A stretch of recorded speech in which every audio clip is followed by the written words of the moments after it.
квота деген Кыргызстан менен түшүнүк жок. Ал жерде баары бесплатно, баарыбыз көчүп барып окусак дагы окуу бекер. Бир эле шарт, немис тилин тиешелүү деңгээлде билишибиз керек. Болгон, немис тилин бил, бар окуй бер. Стипендия да берет кээ бир жерде. Эгер ауыз билдингке барсаңыз, айына $1200 евро стипендия берет, жаткан арзан жериңди берет, $250 техникалык кесип алсаңыз болот. Болгон тил билиш керек. Эми тилди билиш үчүн биз мектепте тил өтүшүбүз керек.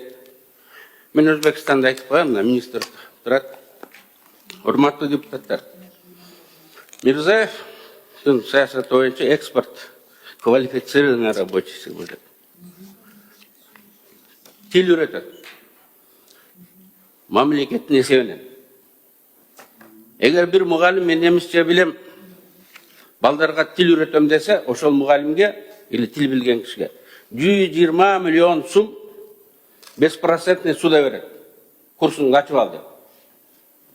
Мектептен бекер аудиторияларды берет. Жумуштан кийин болсо керек, мектептен классты берет. Бекер. Балдарды алып кел окут дейт. 120 миллион сум 5% кредит берет. Балдар акча төлөп окуйт, бирок 2 ай төлөсө бала, мамлекет 6 ай төлөп берет.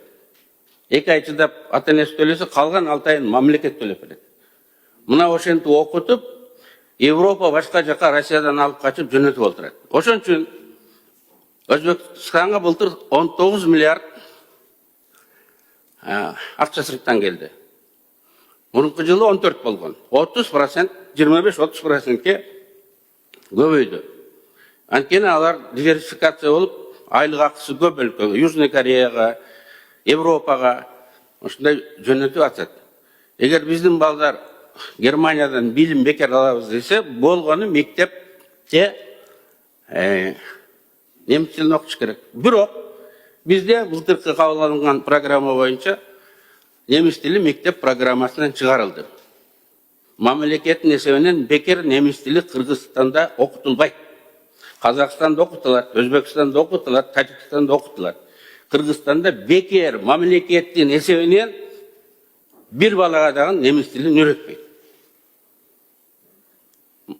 Мектеп программасынан чыгарылды. Мен окуу билим алуу Германия деген бар, жеке ата-эненин мойнуна түшүп атат. Германияга барсак деген жаштар абдан көп. Бирок тилекке каршы кырдаал ушундай.